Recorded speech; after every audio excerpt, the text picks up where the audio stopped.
He moves through the death and decay of the void. He doesn't remember his name. Everything's a blur. He feels pain in his stomach, in his arms, in his veins. He needs to find one of those flowers. The nectar, the sweet serum that gives strength. Strength for what? He remembers. The killers.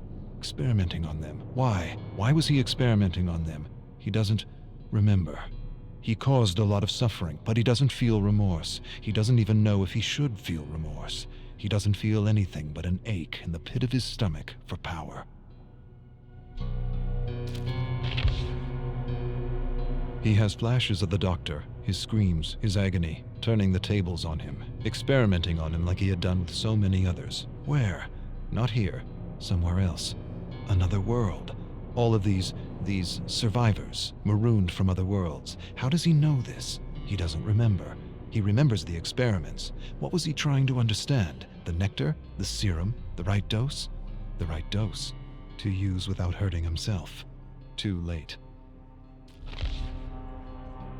He feels the hunger.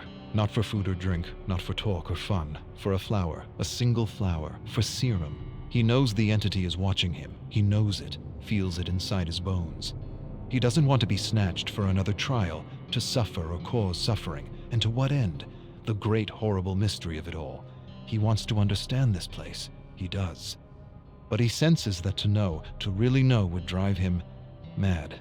Madness, that's what this place is. The embodiment of madness. He doesn't want to be pulled into another trial. He wants to return home. He must return home. That's why he was studying the serum. It gave him insight. Insight to what? He doesn't remember. Home. He doesn't even remember where home is. He only remembers the void. Hundreds, maybe thousands of discarded survivors. Not dead, not alive, something else. Alive but dead inside. Burnt, emotionless, useless to the entity. He remembers rising from the void, finding a flower. Had this flower been his salvation? Had the flower been his way out? He falls to his knees and shouts at the abyss, and the abyss answers with silence. The silence is so deafening it hurts. He buckles over, climbs to his knees. He needs serum.